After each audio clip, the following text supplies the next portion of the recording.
So moving on to module 5 now, which is fire prevention through code process, right? So how we are going to prevent fire by using various code processes, right? So these are some of the outcomes of this course, right? This explain the major model code organization in the US, describe the code change process used by model code organizations, and describe the method of code adoption by state and local government, right? These are some of the learning outcomes from this module.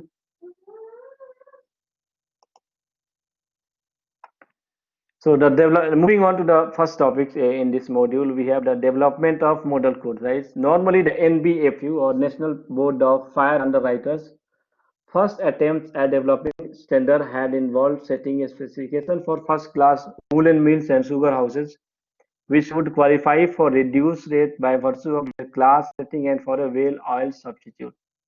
And it is the beginning of the time when they realize for the some of the model codes which should be used countrywide with some of the requirement.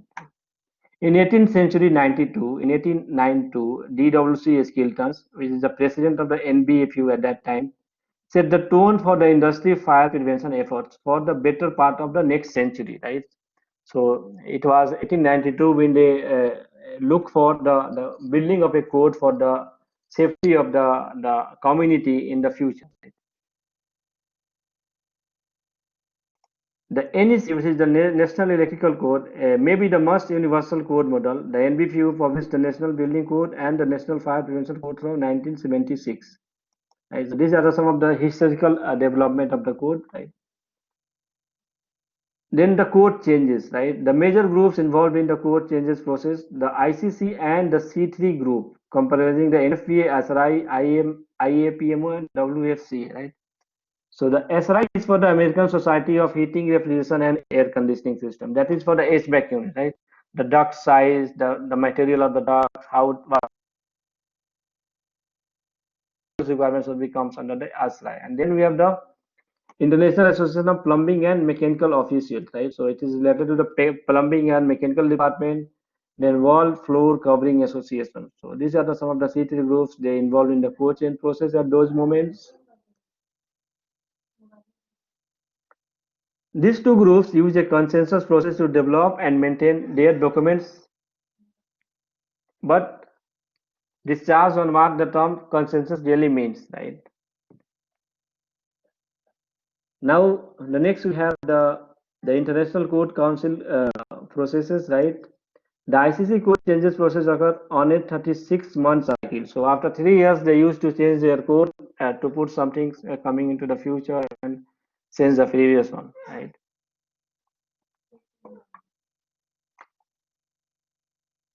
Any interested person may submit a code change by simply downloading the code change form or requesting a form from the ICC. So if you are an expert in some field and if you found some breach in security, right, you can request for some of the for code change. Normally they require some experts in each individual field who can uh, who can do those kind of the recommendation for the development of the code during the next edition, which comes after 3 months.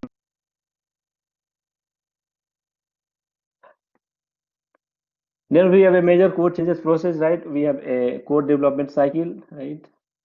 Code change submitted, code changes posted, and digital copy distributed to everyone. Code development is to take output from the person, right?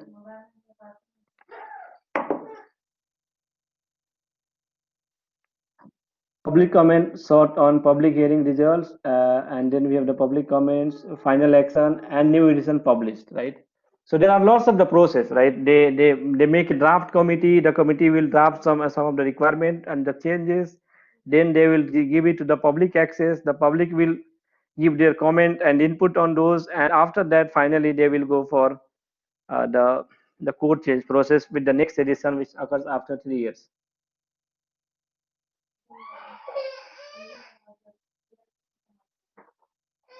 If a city of 100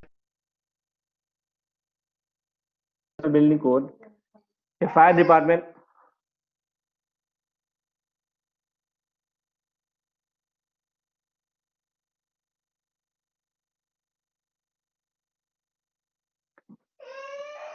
if a city of 100,000 has a building department that enforces the international building code and a fire department that enforces the international fire code, right?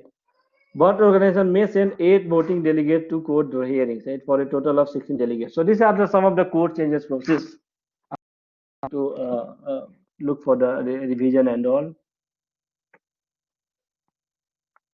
Then we have the NFPA code change process, right? So in NFPA process, every member is assigned to one or more membership categories.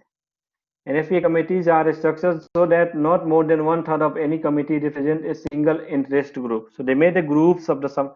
They within the committee they make different groups and they make sure that the groups, you know, the capacity of the group is not more than the one third of any committee. Like there is 100%, there's no groups that be more than 30%, right? So that they will take from everyone regarding their inputs and all for the code development process. The code changes process required 14 weeks and release on meeting of the 205 individual technical committees, and NFPA uses a system of 9 member categories to ensure that no group has influence with the code standard development process, right? So here we have the NFPA member categories. They ask the different field. They are asked from the individual from different field who they will ask from the manufacturers, the users, installer, maintainers, labor enforcing authorities, right? Insurance company, a special expert, consumer, applied research and testing laboratory. Like may they ask UL and FM, they may ask Tyco and all those companies. They may ask Jensen Hughes, the installing contractor, the maintenance department teams, maybe some from the labor department, the enforcement officers. All those persons will sit together and come to a final output to make the code process changes.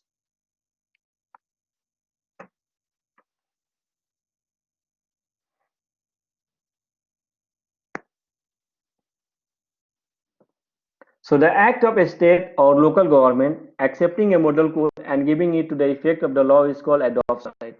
So when the new revision came, the code must be adopted by the ASA. Now it's once it's adopted, it's now right? Now this is should be acceptable in those jurisdictions. Knowledge are based on the laws in effect within the jurisdiction, right? So we have the adoption by reference and adoption by transcriptions, right? The reference is simply the passage of legislation that state that a specific edition of a certain code will be enforced within the jurisdiction, right? So a new code came into the market for some standard. The new edition came. Now they will send this to it will come in effect to the ASA official. Now they will read the code and then they will adopt this under their jurisdiction, right?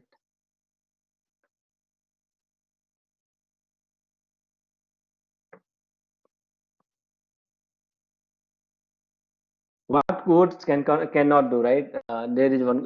This is one of the question, right? Sometimes a legitimate need for new regulation is recognized.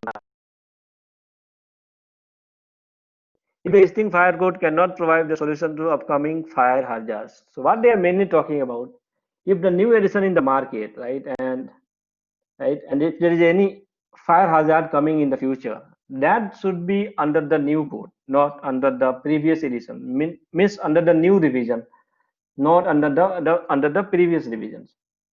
This is what they are talking about. The code can what codes cannot do.